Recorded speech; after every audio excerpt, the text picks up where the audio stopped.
Study IQ IAS, अब तैयारी हुई अफोर्डेबल।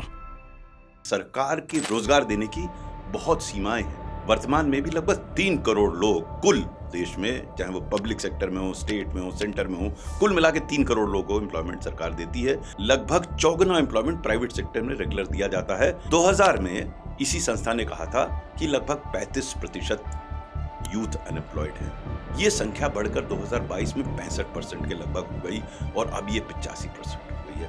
आप नॉर्थ इंडिया में तो शायद इतनी जानकारी ना हो, लेकिन साउथ इंडिया में खीरे की तरह होती है चीज जिसे घरकिन कहते हैं, उसका इस तरीके की व्यवस्था की गई है, जिसमें सीड से लेकर उसकी मार्केटिंग तक व्यवस्था की गई है कि निजी क्षेत्र को जो जहां समस्याएं आ रही हैं, या एक फैसिलिटेटर की भूमिका क्या सरकार अदा कर सकता है। एक बड़ी अच्छी पहल उत्तर प्रदेश में की गई। नमस्कार, आपका स्वागत है पॉलिसी वॉच के 12वें एपिसोड में। आज हम उस पॉलिसी की बात करेंगे जो कि पॉलिसी बनी ही नहीं। और क्यों इसकी बात करेंगे? क्योंकि एक ऐसा महत्वपूर्ण विषय है जिस पर कदाचित पॉलिसी बननी चाहिए और इस पर शायद विचार भी हुआ, लेकिन पॉलिसी नहीं बची। ये विषय है अनएम्प्लॉयमेंट, यानी कि रोजगार। अक्सर लोग जब रोजगार की बात करते हैं तो सब ये अपेक्षा करते हैं कि सरकार ये रोजगार देगी, लेकिन ज्यादातर लोगों को यह नहीं पता कि सरकार की रोजगार देने की बहुत सीमाएं हैं। वर्तमान में भी लगभग 3 करोड़ लोग कुल देश में, चाहे वो पब्लिक सेक्टर में हो, स्टेट में हो, सेंटर में हो, कुल मिला के 3 करोड़ लोगों को एम्प्लॉयमेंट सरकार देती है और इससे बहुत अधिक वो एम्प्लॉयमेंट दे भी नहीं सकती। तो हमें विचार इस बात पे करना होगा कि क्या अन्य ऐसे क्षेत्र हैं जिसमें एम्प्लॉयमेंट दिया जा सकता है। जब इसकी चर्चा होती है तो लोग कहते हैं कि साहब, सरकार ने तो MNREGA लाया हुआ है, जो रूरल एम्प्लॉयमेंट गारंटी एक्ट है, उसके तहत जो एम्प्लॉयमेंट दिया जाता है, लेकिन वो एक गारंटी है। यानी कि अगर आपको अन्यथा एम्प्लॉयमेंट नहीं मिल रहा है तो सरकार ये गारंटी करती है रूरल एरियाज में कि आपको 100 दिवस का एम्प्लॉयमेंट मिलेगा, लेकिन वो मुस्तकिल नहीं है एम्प्लॉयमेंट। हम बात कर रहे हैं कि उसको रेगुलर एम्प्लॉयमेंट मिले। आप कोई भी व्यक्ति ये चाहेगा कि उसको रेगुलर एम्प्लॉयमेंट मिले। और जैसा मैंने पूर्व में कहा कि सरकार में एम्प्लॉयमेंट की सीमाएं हैं, जबकि बात यह है कि चर्चाएं सबसे अधिक, चाहे वो आरक्षण की हो या अन्यथा हो, सिर्फ सरशासकीय एम्प्लॉयमेंट की होती है। आपको जानकर आश्चर्य होगा कि वर्तमान में भी लगभग 54 एम्प्लॉयमेंट प्राइवेट सेक्टर में रेगुलर दिया जाता है। और आज की चर्चा भी हम इसी बिंदु पर करेंगे कि निजी क्षेत्र में कैसे एम्प्लॉयमेंट दिया जाए। इससे पूर्व हम इस बात पे विचार करें कि कौन कौन से बिंदुओं पर रोजगार सृजन किया जा सकते हैं, और यदि सरकार पॉलिसी बनाती है तो किन किन बिंदुओं पर विचार करें। इससे पूर्व हम एक जो बैकग्राउंड है, जो परिप्रेक्ष्य है, उसको समझना आवश्यक होगा। स्थिति निश्चित रूप से भयावह है। ILO की अभी एक रिपोर्ट आई 2024 में, वो ये कहती है कि जो हमारे यूथ हैं, यंग लोग हैं, उनमें 85% से अधिक लोग अनएम्प्लॉयड हैं। ये स्थिति वर्ष 2000 में इतनी खराब नहीं थी, तब ये आंका गया था इसी संस्था ने। ILO एक संस्था, अंतर्राष्ट्रीय संस्था है, इंटरनेशनल ऑर्गेनाइजेशन, तो विश्वसनीय संस्था है, कोई राजनीतिक संस्था नहीं है कि कोई इसको क्वेश्चन करे कि इनके आंकड़े कैसे हैं। वर्ष 2000 में इसी संस्था ने कहा था कि लगभग 35% यूथ अनएम्प्लॉयड है। ये संख्या बढ़कर 2022 में 65% के लगभग हो गई और अब ये 85% हो गई है। तो स्थिति निश्चित रूप से गंभीर है। आपने अक्सर खबरें देखी होंगी कि एक एप्लीकेशन आती है, उस पर सैकड़ों लोग अप्लाई कर देते हैं। ज्यादातर चर्चा मैंने पूर्व में जैसा कहा कि हम शासकीय संस्थाओं की करते हैं। प्रश्न यह है कि निजी क्षेत्र को अगर हम सही प्रकार से नहीं देखेंगे और सही रोजगार का सृजन नहीं करेंगे तो इसके परिणाम गंभीर हो सकते हैं, सामाजिक रूप से, आर्थिक रूप से, राजनीतिक रूप से, हर रूप से। तो किसी भी देश की प्रगति में रोजगार सृजन एक आवश्यक पहलू माना गया है। जहां एक और देश की GDP बढ़ रही है, देश का अन्यथा विकास हो रहा है, लेकिन अगर यंगस्टर्स को, नौजवानों को अगर एम्प्लॉयमेंट नहीं मिला तो उसके परिणाम ठीक नहीं होंगे। और ये अक्सर कई इकोनॉमिस्ट कहते हैं कि ये ग्रोथ तो हो रही है लेकिन उससे एम्प्लॉयमेंट नहीं बढ़ रहा है, और एम्प्लॉयमेंट नहीं बढ़ेगा तो आगे समस्याएं आएंगी। अब इशू यह है कि अगर शासन कोई नीति बनाना चाहता है एम्प्लॉयमेंट की, तो किन किन बिंदुओं पर विशेष रूप से ध्यान दे। मेरे विचार से सबसे महत्वपूर्ण पहलू वो है जहां पर सबसे अधिक रोजगार सृजन हो सकते हैं। आज की तारीख में भी लगभग 65% लोग रूरल एरियाज में रहते हैं। तो अब हमारे पास विकल्प ये है कि हम या तो उनको कहें कि शहर में आए और शहर में उनको रोजगार दें। शायद उचित यही होगा कि हम प्रयास ये करें कि रूरल एरियाज में, यानी कि ग्रामीण क्षेत्रों में, हम एम्प्लॉयमेंट सृजित कैसे करें। मैं बार बार इस बात को कह रहा हूं कि एनआरईजी है वो एक गारंटी प्रोग्राम है, 100 दिन का एम्प्लॉयमेंट देता है, रेगुलर एम्प्लॉयमेंट नहीं देता। हम बात कर रहे हैं रेगुलर एम्प्लॉयमेंट की, जो उसको दिन प्रतिदिन जो उसकी आवश्यकताएं हैं उससे उसकी पूर्ति हो सके। तो कृषि क्षेत्र में या ग्रामीण क्षेत्र में कैसे हम एम्प्लॉयमेंट सृजन करें, तो हम दो भागों में से बांटेंगे। एक तो कृषि क्षेत्र को बांटेंगे ग्रामीण एरिया में, और दूसरा जो गैर कृषि क्षेत्र है यानी कि हैंडीक्राफ्ट है, सर्विसेज है, उनको बांटेंगे। कृषि क्षेत्र में वर्ष 2000 के आसपास सरकार ने एक नीति बनाई थी एग्री एक्सपोर्ट जोन की। मैं इसलिए इसकी चर्चा कर रहा हूं कि कोई भी हम नीति बनाएंगे निजी क्षेत्र के लिए तो उसमें हमें पूरी वैल्यू चेन को देखना होगा, विशेषकर कृषि क्षेत्र में। अब ये वैल्यू चेन पूरा क्या होता है, यानी कि सीड से लेकर पैलेट तक, जब बोया जाए और खाने तक, जितनी भी प्रोसेस है, जो वैल्यू चेन है, उसके हर कदम पर सरकार कैसे सहयोग करे। मैं इस बात को इसलिए यहां बता रहा हूं, एक तो यह हो सकता है कि सरकार सीधे रोजगार सृजन करे, जो कि कठिन है। दूसरा, क्या ऐसी स्थिति बनाए, ऐसी व्यवस्था बनाए जिसमें निजी क्षेत्र प्रोडक्शन कर सके, मैन्युफैक्चरिंग कर सके और उससे रोजगार सृजित हो सके। तो कृषि क्षेत्र में सही सीड उपलब्ध कराना या ऐसी व्यवस्था उत्पन्न करना जिससे निजी क्षेत्र भी इस सीड प्रोडक्शन में क्योंकि सीड अगर सही नहीं होगा तो आगे की आप कोई व्यवस्था कर लीजिए, वो सुधरेगी नहीं। उसके बाद जब सीड को आप लगाते हैं तो उसमें जो इनपुट चाहिए, खाद चाहिए, पेस्टिसाइड चाहिए, जिस चीज की आवश्यकता हो वो उपलब्ध कराया जाना। फिर उसके बाद जब प्रोडक्शन हो जाता है, देखिए सबसे महत्वपूर्ण बात यह है कि जो भी प्रोडक्शन हो, अगर उसकी मार्केटिंग की सही व्यवस्था नहीं होगी तो जो भी आपके प्रयास हैं बेकार हो जाएंगे। तो अगर निजी क्षेत्र को हमें सुचारू रूप से इसमें कार्य कराना है और उसके माध्यम से रोजगार सृजन करना है तो उसको उसमें वैल्यू मिलना आवश्यक है। इस देश में कई ऐसे बड़े अच्छे उदाहरण हैं कृषि क्षेत्र में जहां की पूरी वैल्यू चेन पर विचार हो रहा है और व्यवस्था की जा रही है, जिसमें न केवल seed, inputs, pesticides etcetera, grading, sorting, packaging, storage, transportation, marketing, इन सब की व्यवस्था की गई है। आप नॉर्थ इंडिया में तो शायद इतनी जानकारी ना हो, लेकिन साउथ इंडिया में खीरे की तरह होती है चीज जिसे घरकिन कहते हैं, उसका इस तरीके की व्यवस्था की गई है जिसमें सीड से लेकर उसकी मार्केटिंग तक व्यवस्था की गई है। अन्य क्षेत्रों में भी ऐसा हुआ है। तो इस पे हमें विचार करना पड़ेगा कि कैसे कृषि क्षेत्र में हम उत्पादन के अलावा उसकी प्रोसेसिंग की व्यवस्था करें, जिससे जो व्यक्ति अनावश्यक रूप से शहरों में आके नौकरी खोजता है वो वहीं इसी उद्योग से लगकर वो अपना कार्य कर सके। इससे कई और लाभ होंगे। वर्तमान में हमारा 30 से 40% एग्रीकल्चर प्रोड्यूस वेस्ट होता है। अगर हम उसकी प्रोसेसिंग कर देंगे तो वो वेस्ट नहीं होगा, और उसके साथ साथ ये जितना काम होगा ये लेबर इंटेंसिव होगा, इसके रोजगार का सृजन होगा। तो जहां ग्रामीण क्षेत्रों में कृषि से संबंधित हम रोजगार उत्पन्न कर सकते हैं, उसी तरह जो हमारे हैंडीक्राफ्ट्स हैं, क्या उनके लिए व्यवस्था कर सकती है। मेरा कहने का तात्पर्य यह नहीं कि वर्तमान सरकार नहीं कर रही है, राज्य सरकारें और केंद्र सरकार भी, इसमें कई योजनाएं भी हैं, बट शायद जिस समन्वित रूप से इसका कार्यक्रम बनना चाहिए, मैं बार बार इस चीज को कह रहा हूं कि पूरी वैल्यू चेन, रॉ मटेरियल की प्रोक्योरमेंट से लेकर उसकी प्रोसेसिंग से लेकर उसकी मार्केटिंग से लेकर, इन सब में शायद सरकार को सीधी भूमिका तो नहीं निभानी है। देखना यह है कि निजी क्षेत्र को जो जहां जहां समस्याएं आ रही हैं, या एक फैसिलिटेटर की भूमिका क्या सरकार अदा कर सकता है।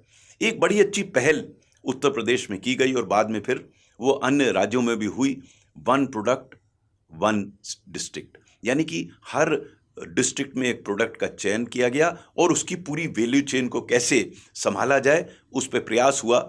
जब ये सब काम होते हैं ग्रामीण क्षेत्रों में तो रोजगार का सृजन वहीं होता है।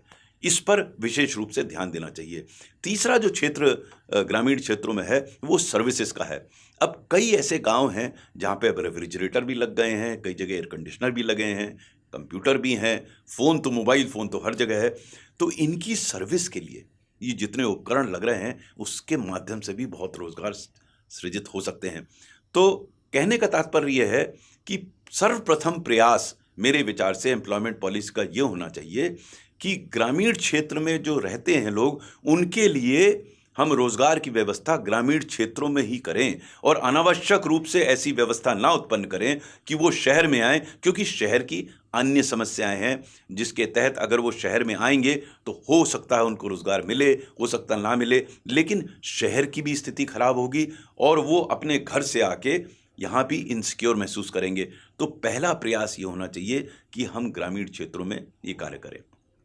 दूसरा जो महत्वपूर्ण एरिया है, हमें देखना पड़ेगा कि कौन कौन से ऐसे क्षेत्र हैं जहां जिनमें विशेष रूप से रोजगार का सृजन होता है। सामान्य रूप से जो अखबारों में मोटी मोटी सुर्खियों में छपता है वो छपता है बड़े बड़े उद्योगों का, 5,000 करोड़ 10,000 करोड़ आवश्यक है, उनका भी जरूरत है इस देश में, लेकिन शायद रोजगार के दृष्टिकोण से वो उतने महत्वपूर्ण नहीं है।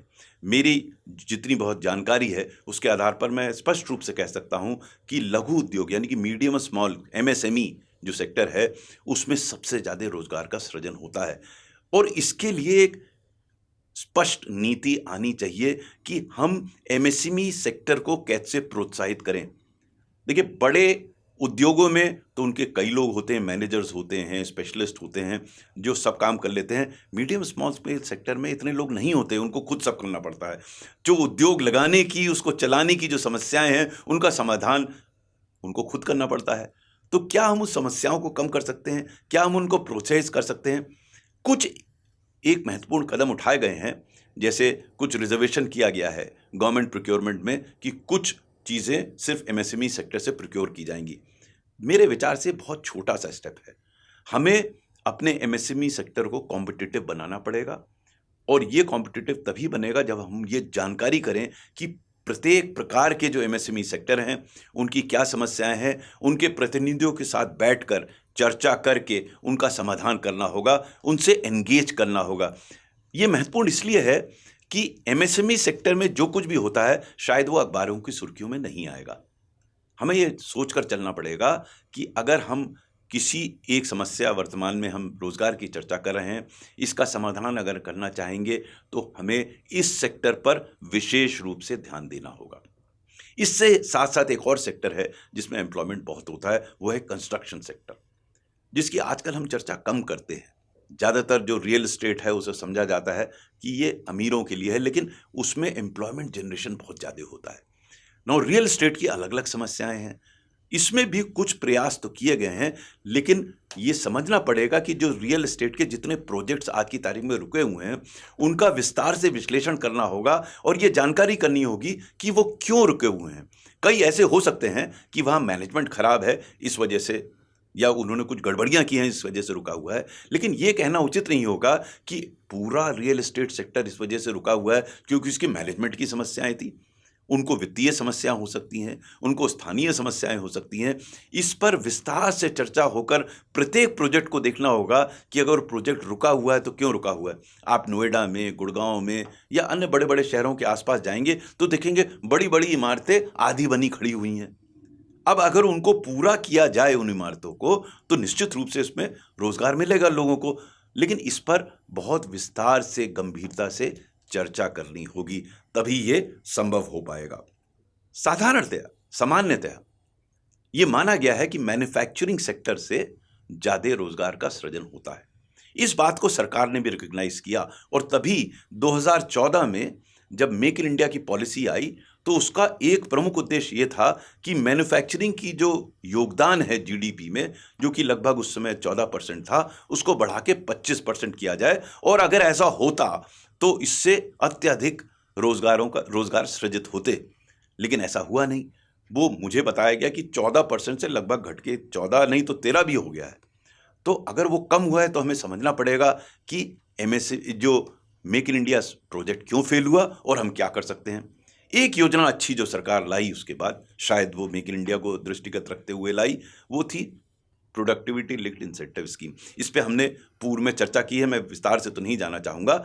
इसको अगर सही प्रकार से इसका क्रियान्वयन किया जाए तो निश्चित रूप से रोजगार का सृजन होगा और मैन्युफैक्चरिंग का योगदान बढ़ेगा। आप वियतनाम ले लें, चाइना ले लें, वहाँ पर मैन्युफैक्चरिंग का योगदान लगभग 24 से 25% है जीडीपी का, और तभी वहाँ पे रोजगार इतना सृजन हो सकता है।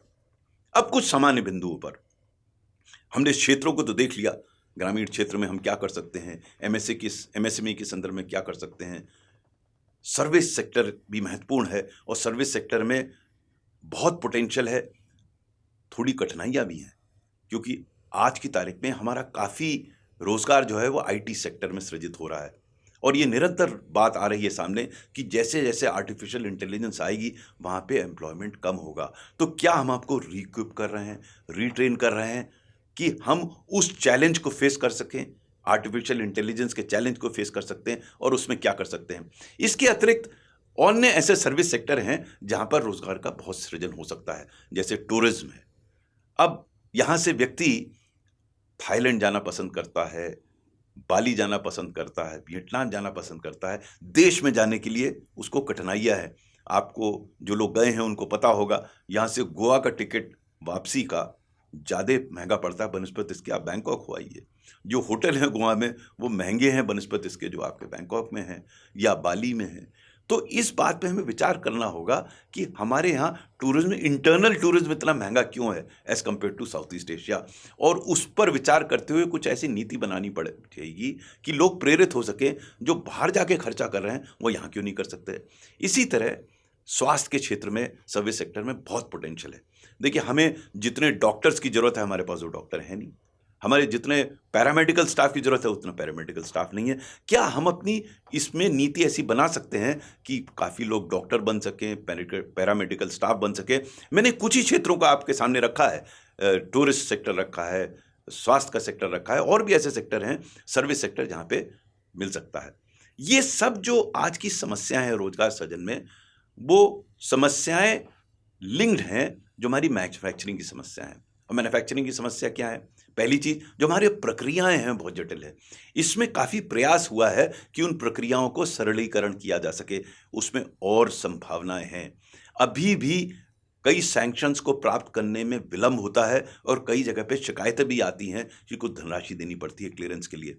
आज की तारीख में टेक्नोलॉजी का उपयोग करके ये प्रयास कर सकते हैं कि जितनी क्लियरेंसेज हैं उनको ट्रांसपेरेंट हम बनाएं, प्रक्रियाओं को सरलीकरण करें, उससे कॉस्ट कम होती है। इसी तरह इंफ्रास्ट्रक्चर में अगर इन्वेस्ट हम करेंगे, जो कि हो रहा है आज की तारीख में काफ़ी, आज की तारीख में हमारे ट्रांसपोर्टेशन में या पोर्ट्स पर जो खर्चे हैं, जो टाइम है, वो ज़्यादा लगता है, तो उससे हमारा मैन्युफैक्चरिंग प्रभावित होता है, और इन टर्न उससे हमारा रोजगार प्रभावित होता है। इसीलिए ये आवश्यक है कि जहाँ एक और हम प्रक्रियाओं का सरलीकरण करें और सैंक्शंस को में गति लाएं, साथ ही साथ हम इंफ्रास्ट्रक्चर को इम्प्रूव करें। एक और बहुत महत्वपूर्ण पहलू है रोजगार सृजन में। अक्सर ये बात आती है कि उद्योगों को जिस श्रेणी के या जिस क्वालिटी के या जिस क्वालिफिकेशन के अभ्यर्थी चाहिए वो उनको नहीं मिल पाते। यानी कि आज की तारीख में हमारा लेबर स्किल्ड नहीं है, सही स्किलिंग नहीं है। काफ़ी प्रयास किए जा रहे हैं, लेकिन शायद वो सफल नहीं हो पा रहे, क्योंकि हमारी अगर स्किल्ड लेबर फोर्स सही स्किल प्राप्त नहीं करेगी तो उनका एब्सॉर्प्शन इंडस्ट्री में नहीं होगा। इसका एक संभावना है, हम अगर प्राइवेट सेक्टर के साथ बैठकर उनकी आवश्यकताओं को मद्देनजर रखते हुए उनके साथ मिलकर हम इस प्रकार की स्किलिंग करें, तो शायद जिन लोगों को स्किल किया जा रहा है उनको रोजगार मिल सके। लेकिन अगर सही प्रकार की स्किलिंग नहीं होगी तो उसको रोजगार नहीं मिलेगा। इस पे भी एक सर्वे हुआ था जिसमें जानकारी आई कि लगभग 50% हमारे टेक्निकल लोग ऐसे हैं जो कि एम्प्लॉयबल ही नहीं है। अगर वो एम्प्लॉयबल नहीं है तो उनकी ट्रेनिंग का फ़ायदा क्या है? तो इस पे एक विस्तार से इसकी भी नीति बननी होगी कि क्या हम ऐसी उन लोगों को ट्रेनिंग दे सकें जिससे वो एम्प्लॉयबल हो सकें। ये बहुत महत्वपूर्ण है। इसके साथ ही साथ कुछ और छोटे छोटे बिंदु हैं, जैसे लैंड, किसी भी मैन्युफैक्चरिंग यूनिट लगाने के लिए लैंड की आवश्यकता होती है, उससे संबंधित प्रक्रियाओं को क्या हम सरलीकरण कर सकते हैं, उसके लैंड का जो यूज़ है उसके परिवर्तन में जो समस्याएं हैं क्या हम उनको दूर कर सकते हैं। कहने का तात्पर्य यह है कि मैन्युफैक्चरिंग से संबंधित या सर्विस प्रोवाइड करने से संबंधित जितनी प्रक्रियाएं हैं, क्या उनको, जितनी जटिल हैं उनको क्या हम सिंप्लीफाई कर सकते हैं और उनको हम आसान बनाए जा सकते हैं। बॉटम लाइन यही है कि अगर हमारा एंटरप्रेन्योर कंफर्टेबल महसूस करेगा तो मैन्युफैक्चरिंग भी करेगा, सर्विसेज भी प्रोवाइड करेगा, और जब ये सब काम करेगा तो रोजगार का सृजन होगा। लेकिन एक बात बिल्कुल निश्चित है कि हमें इस पे गंभीरता से सोचना होगा कि खाली जीडीपी ग्रोथ से शायद देश की प्रगति नहीं होगी। अगर रोजगार नहीं मिला हमारे नौजवानों को तो आने वाले दिनों में ये जो हमारा डेमोग्राफिक डिविडेंड है वो कहीं डेमोग्राफिक डिजास्टर तो नहीं बन जाएगा। जय हिंद। स्टडी IQ IAS, अब तैयारी हुई अफोर्डेबल।